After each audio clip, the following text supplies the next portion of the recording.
TJ, just kind of when did you find out that you were going to be in the rotation tonight, and kind of what were the feelings coming into this one, knowing that you're going to get that shot? Micah told me before the game, just be ready to start the second quarter. But it was just a normal feeling because I always work, always stay ready, and just be the best teammate I can be during the meantime. And when my name called, I do what I do. I know you have an attack mentality, but was that the thinking just when you got in there to just go right at them the way that you did? Yeah, just be myself. That's my game, attacking downhill, getting in the paint, and making open shots. TJ, before the series, Ant talked about his relationship with you, about just how much he loves that you work and how much you've been working with C. Hines. What's your relationship with Ant? It's my dog, man.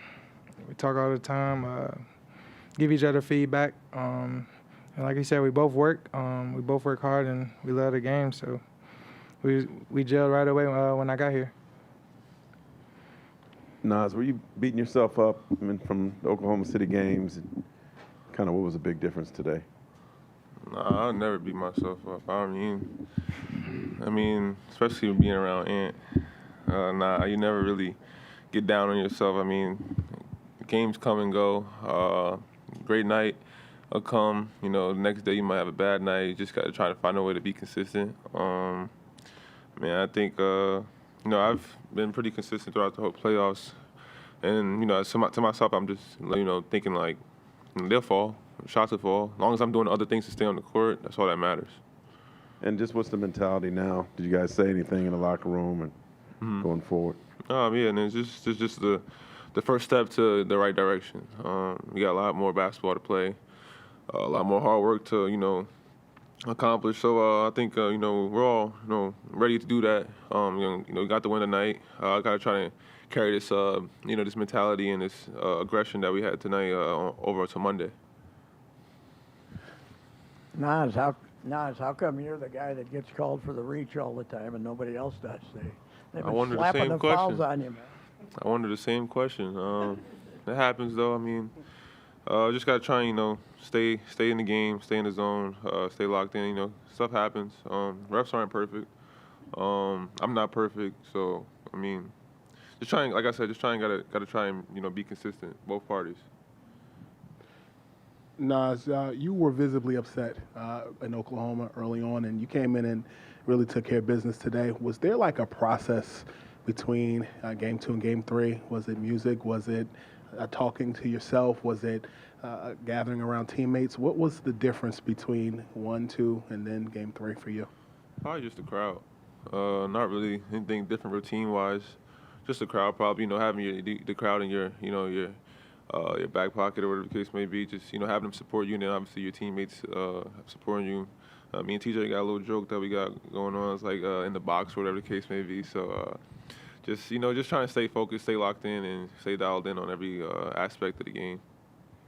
TJ, how is it watching Ant from the bench and then coming into the game and then setting the tone like you did as well? Just what are you seeing from him, like as a mentor, obviously, and somebody that you're coming into like, hey, I want to do the same exact stuff. I want to get downhill. Are you reading the game before you go in? Like, what's the strategy from that side of it? Honestly, just feed off their energy. Or if the energy is low, I just bring it. I got to read the game, obviously, but I feel like the way I play, the defense just got to adjust to me because I'm going so far down, going so fast and fearless downhill that they got to adjust. And if they crowd the paint, I'm going to kick it out. Or if they don't, I'm going to just score the ball. TJ, you had 9 in that second quarter, 15 altogether. How is this game just a showing of your potential and what you can do for this team now and in the future? I don't know, man. I just go out there and play my game. Happen to have a good night. Just got to do it again to help do whatever I can to help the team get another win. TJ, I've got to ask you, playing at the Target Center, you blew it up during the Big Ten tournament. And do you almost feel like you kind of get like the Nas Reid treatment? Because people went nuts over you today. Nah, don't nobody get the Nas Reid treatment. Nah, nobody get the Nas Reid treatment. He one of a kind, man. But, I got a good ovation from the crowd. But it's nothing like Nas Reid. But I appreciated that. Nas, you know what it's like to be in TJ's position and trying to work his way, and just what have you thought about how he's handled everything in his rookie season, then just to see him blow up tonight when he was needed? It's crazy, man. You were once in the same situation, like you said, and I think he's handling it well. He's always ready. He's always, he's always up, and he's never like, and his feelings are down, or never upset. He's always willing to be in the gym. I think he's excited when he's in the gym. So, it's fun to see, especially like I said, when you got a younger guy who's in the same position that you were in. So I think, like I said, just watching him stay ready. They put on big performances like he did today, and a big moment. It's fun to see, and you kind of get the chills because it's like, dang, like I was really in that same situation, and kind of trying to coach him as much as possible. But I mean, his game speaks for itself. So, TJ, at Illinois, you were kind of like the guy on offense where everything essentially flowed through you. What are some of the struggles that you've kind of gone through this year, pivoting into more of an inconsistent role player, but also in terms of minutes, but also being ready when your name is called to come out and have nights like tonight? I ain't go through no struggles. I knew when I got drafted here, I got drafted to a good team. I knew I was gonna have to work my butt off to get in the rotation, or even to get minutes. So, like I said, I just walk in with a smile on my face every day, cheer these guys on, and be the best teammate I can be. And when my time comes, it comes. But, just taking advantage of each day, I feel like that's what you got to do. If you dwell on anything, like, you ain't going to get nowhere in life. Nas, coming from Asbury Park and then playing at Roselle Catholic yourself, you've been around a lot of basketball, even in college and now the pros. Now playing in the playoffs, I'm curious, what was your earliest recollection being a fan of basketball and watching different series? Who did you enjoy watching? it was crazy. I didn't watch basketball until I was probably like in college. I was a football player. I wanted to play football. So, but I mean, I think maybe when I first offered at UConn is where I kind of started taking it serious. I mean, I've always played basketball, but I didn't think it was going to be my primary sport.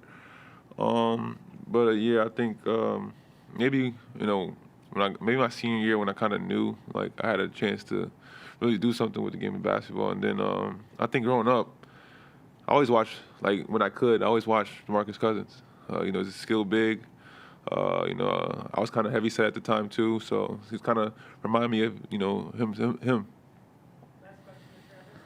Nas, what's the mindset going in the game for? Obviously, you got the crowd behind you guys, but what do you have to do to mimic this performance you guys had tonight, defensively and offensively? Stay consistent. Be consistent. That's the name of the game, consistency. I mean, however you can do it, be consistent. Whether it's getting dirty on the boards, diving on the floor, making shots, pressuring the ball, whatever the case may be, just being consistent. I think that's the biggest thing.